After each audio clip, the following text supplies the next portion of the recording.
we've talked a little bit on here recently about the whole concept of, expelling a congressperson. It hasn't happened since like 2002 or some shit like that. It was some representative from Ohio who got busted, convicted in some like really bad racketeering case and shit. Like, this dude was a sleazeball, and he got and he wouldn't resign, and he got expelled from Congress. So it's being brought up again because of it. This is just another piece of fallout from the whole Capitol coup d'etat attempt thing. I'm sure you all know Marjorie Taylor Greene by now. Marjorie Taylor Greene is this congresswoman from Georgia who is the first person to get elected to office who openly spews QAnon bullshit. And the Democrats are calling for her to expel her from Congress. Here's a little video. I sent your new prescription to the pharmacy. Shut up. Here's a little picture of Marjorie Taylor Greene like going after that kid David Hogg, who is a school shooting survivor, which I don't even believe in. I don't even agree with a lot of his gun control takes, and I still find shit like this really disgusting. And the way a lot of people...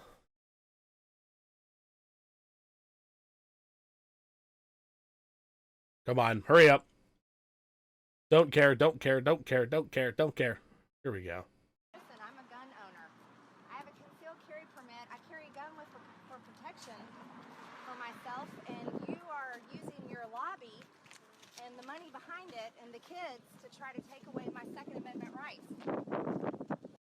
This is extremely bad faith. Like, wow. You don't have anything to say for yourself? You can't defend your stance? How did you get over 30 appointments with senators? How'd you do that? How did you get major press coverage on this issue? And how did you get kids? Why do you use kids? Why kids? You know, if school zones were protected with security guards with guns, there would be no mass shootings at schools. What a fucking idiot. This lady is like totally, like, just loves to ignore the reality that there are frequently like armed guards during school shootings that don't actually do anything to help anyway. But yeah, people in Congress are moving to expel Marjorie Taylor Greene because she's just a slimy piece of shit. Like, she has done shit like liking comments about hanging Barack Obama and executing Nancy Pelosi and other people working for the government. And yeah, this motion has been introduced by California Congressman Jimmy Gomez. And I would definitely think that this would be suitable because it's people like her who basically openly fuel things like the January 6th coup d'etat attempt. And Marjorie Taylor Greene is literally somebody in Congress that's like trying to straight up advocates the stuff that leads to that. She amplifies completely nonsensical conspiracy theories. And it's also completely allowed for Congress to expel her. Doesn't really matter what the reason is. If two-thirds of the House of Representatives wants to expel Marjorie Taylor Greene, there's not a goddamn thing she can do about it. Oh, excuse me. As if it weren't enough to amplify conspiracy theories that, September 11th attacks, yeah, she's a 9/11 truther. She thinks the Marjorie Stoneman Douglas shooting, she literally thinks that kid is like a crisis actor. That's part of the reason why she goes and like harasses him and tries to, whatever school was...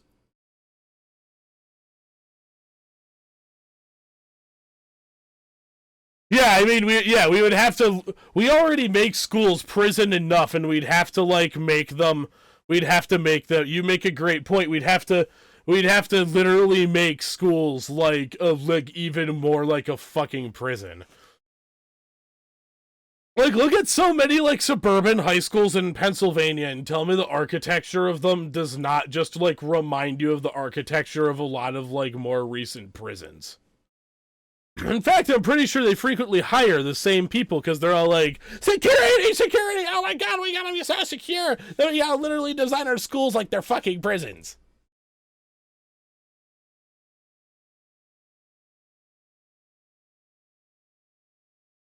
Yeah, so let's continue to read the quote from Mr. Gomez. If it wasn't enough to amplify conspiracy theories that 9/11 was an inside job and the mass shooting at Marjorie Stoneman Douglas High School was staged, a string of recent media reports has now confirmed that Congresswoman Marjorie Taylor Greene has previously supported social media posts calling for political violence against the Speaker of the House, members of Congress, and former President Barack Obama. Mr. Gomez is a representative who represents part of Los Angeles. Such advocacy for extremism and sedition not only demands her immediate expulsion from Congress, but also merits a strong and clear condemnation from all of her Republican colleagues, which they are, like, being really, really fucking slow to deliver. Oops. I wish they would stop throwing around the term sedition, because that term sedition can have some pretty bad connotations and can be used to enforce a lot of really totalitarian shit. Like, one of the more famous uses of that word is the Alien and Sedition Acts of, what was it, like 1799 or something, that John Adams was involved in passing because he was, like, sick of people being critical of his policy. And so John Adams and the Federalists, like, pushed a bunch of bills through Congress that made it, like, illegal to that basically made it illegal to criticize John Adams' government. And I think it was a big part of why he ended up losing the 1800 presidential election at 1800 to Thomas Jefferson. But anyways, it is absolutely a valid reason to expel somebody like Marjorie Stoneman Douglas from Congress over the person having this, like, long history of straight up advocating for political violence against opponents of theirs within this legislature that they are now serving as part of. That's not a fucking culture that you want to foster and have thrive in a legislature. Tuesday, CNN reported that before the Republican from Georgia took office, Ms. Greene appeared to have liked comments on social media about a bullet to the head for House Speaker Nancy Pelosi. He said the stage is being set to hang Barack Obama and Hillary Clinton, and it's also claimed she liked the post about executing deep state FBI agents. Yeah, these people have gone absolutely fucking insane with Trump cultism.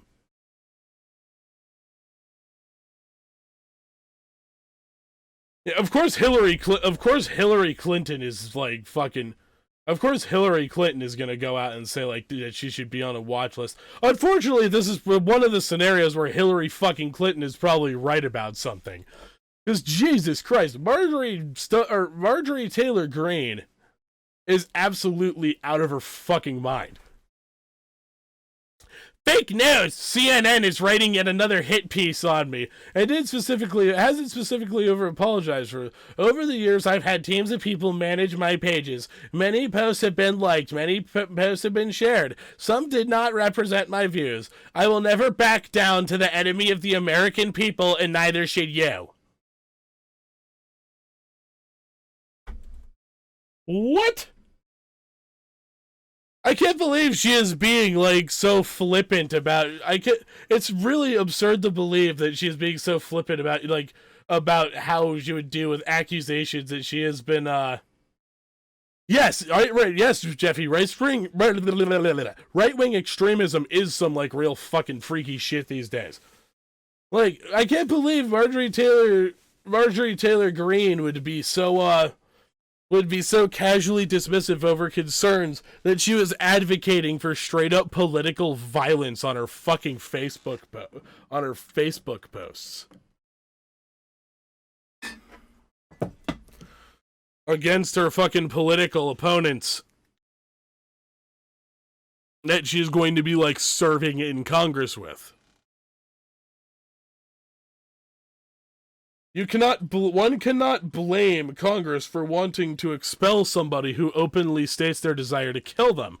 Do you think there are any parallels between Hitler's first attempt at the Nazi Party and what is currently happening? Do I think there are definitely some very valid parallels between the beer hall pooch and the Capitol shooting? Let's actually look it up. Let's look up something, because I'm sure there's plenty of shit about it already.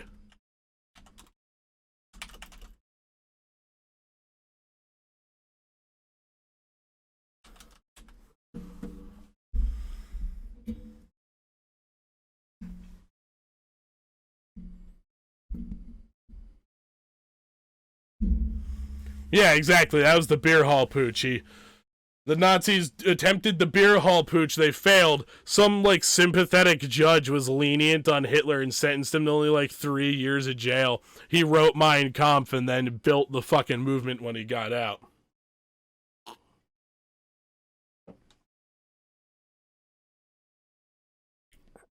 Let's see what this is. An opinion article from Money Control, Budget 2021, Rebuilding India. So this is an opinion piece, actually. Yeah, this is an opinion piece from outside the country, so it's interesting to see the perspective of this whole thing from the outside, relating to how similar was the Capitol violence to the beer hall pooch. Let's see if I agree with this guy. Manas Chakravarti.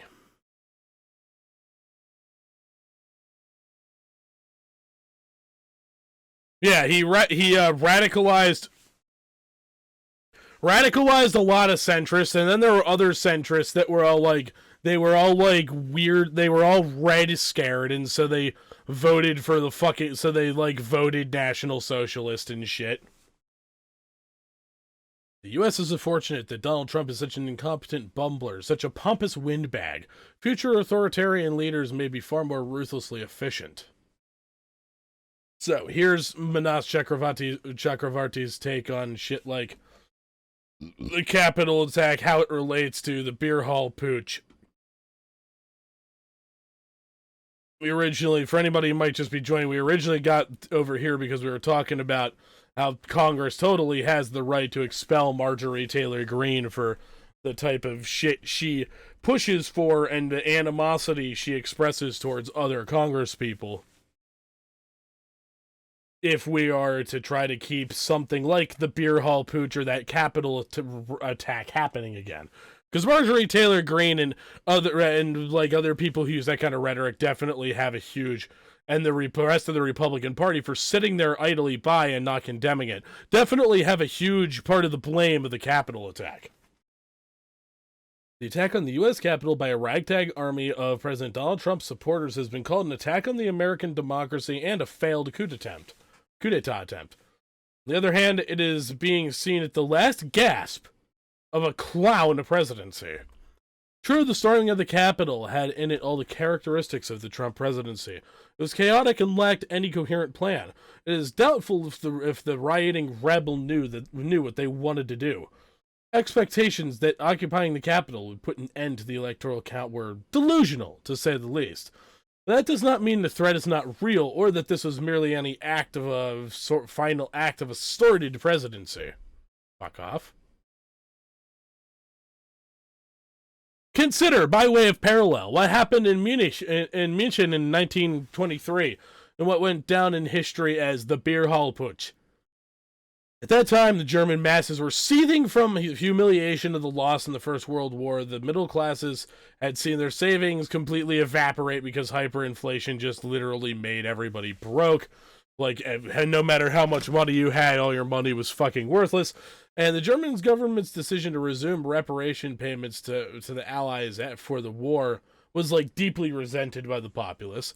Adolf Hitler, then a little-known figure in the head of the extreme nationalist French, saw the opportunity. Inspired by Mussolini's March on Rome, Hitler thought it was the right time for a fucking coup like that in Germany.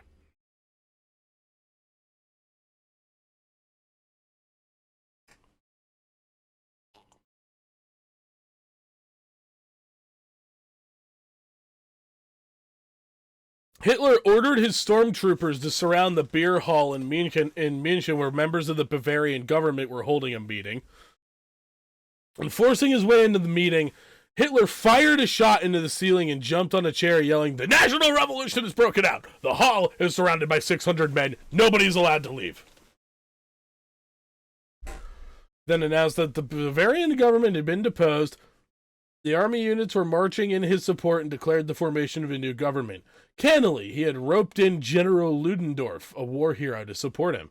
But Hitler had no coherent plan, his supporters were too few, and his talk about support from the army and the police was pure fabrication. His hope that the army and police units would be taken in by his nationalist rhetoric and come out in his support were dashed. After a night of confusion, the Nazis decided to march to the Bavarian Defense Headquarters, where they were met with gunfire by soldiers. 16 Nazis died, and Hitler fled the scene in a waiting car, and it was by all accounts a pathetic charade.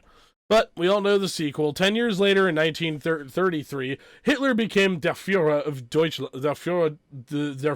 Deutschland, of Germany, and in 1939, 17 years after the beer hall putsch, he then started the fucking Second World War.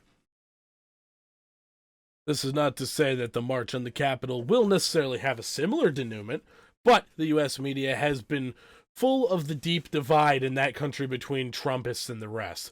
Trump lost the election, but he did get a sizable vote share. He, or an even more authoritarian challenger, could ride to power in 2024.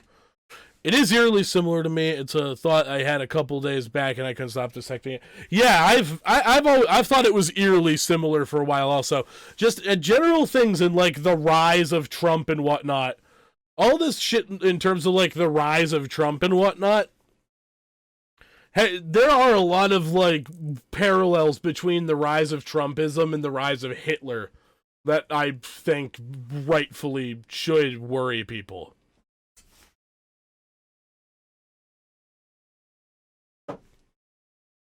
And anger, people should be angry about it as well.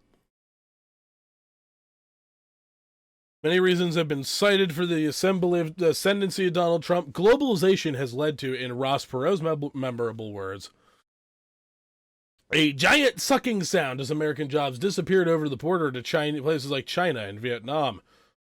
While the elites prospered as the financialization of the U.S. economy boosted the incomes of the rich, the working class lost out. Some studies contend that real wages for the U.S. working classes remained stagnant for decades. For a while, their losses were papered over by an explosion of debt, but that led to the great financial crisis of 2008.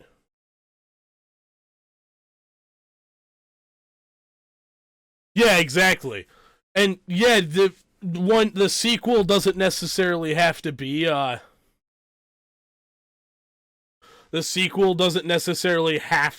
like Hitler of the United States, but I think we can avoid it, but we have to like actually try, not just, be like, "Oh, well, thank God Trump was over, now we can go back to brunch," like a bunch of fucking liberals. Yeah, studies contend that real wages for the U.S. working classes remained stagnant for decades. For a while, their losses were papered over by an explosion of debt. That ended up leading to the 2008 crisis. The financial crisis sounded the death knell for liberal capitalism. The central bank and the government's reaction to the crisis led only to a further widening of inequalities. The seething discontent did not benefit the left because the left had been discredited after the fall of the USSR. That's weird and not really true. In the United States, the left has been having problems for ages because of the fucking Red Scare shit from the 50s. And the first Red Scare in the 20s and shit. And during World War I in the 20s and shit. Donald Trump becoming president of the world's most powerful nation in 2016 on the strength of a fake promise to make America great again was the outcome of these trends. The result is a world that is turning away from globalization, where barriers are being erected to trade, where beggar thy neighbor policies are being pursued, where cosmopolitanism is seen as an elite conspiracy to be replaced by narrow nationalism and parochialism. The problem is that while the election of Joe Biden is a rejection of Trump, Biden is a symbol of the old liberal world. He is a part of the old elite whose politics led to the emergence of Trump. Based, actually. I strongly agree with that. As long as the conditions that gave rise to Trump remain, Trumpism could stage a comeback. In fact, the U.S. is fortunate that Donald Trump is such an incompetent bungler, such a pompous windbag. Future authoritarian leaders may be far more ruthlessly efficient. As the philosopher Slavoj Žižek put it, paraphrasing Antonio Gramsci, the old world is dying, and the new world struggles to be born. Now is the time of monsters. Yeah, I don't really see anything wrong with that article we just read. Other than some of that stuff about the left being, like, completely discredited because of the fall of the Soviet Union. That's not really true. Because, I mean, like,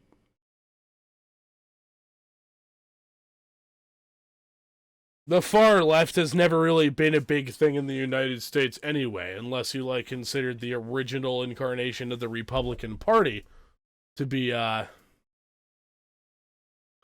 like, the 1860s equivalent of far left, but, you know, that's not really, that doesn't really matter anymore, because that's not the present. That was 100 something years ago.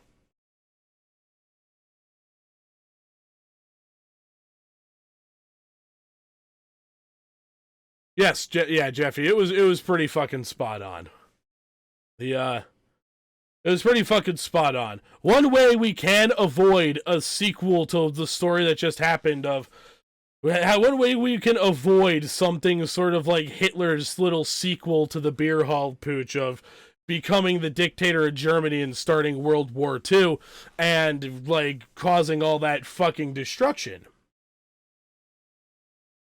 is, to really start coming down on people like Marjorie fucking Taylor Greene.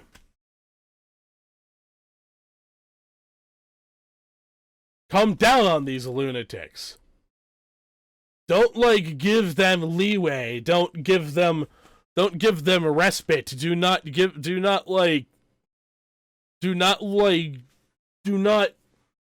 them seriously. Well, take them seriously. But because it is a serious problem, do not, like, doubt the damage that can be done by people who are unfathomably fucking stupid, like Marjorie Taylor Greene. These people cannot be allowed to take part in governance because they prove time and time again that when their participation in governance is allowed, they just completely destroy it. They destroy all concept of, like, human rights and basic decency whatsoever. They're cultists. And cult of personality cannot be allowed to infect any remotely functioning society. Thank you very much for tuning in. I greatly appreciate it. If you enjoyed this, then you might enjoy one of my live broadcasts over at twitch.tv/BeerBashJohnson. And if you would really like to support the channel, go on over to my Patreon at patreon.com/BeerBashJohnson. Both of those links are in the description below this video. And I wish you a wonderful day. Fuck. I can't speak right now. God damn it.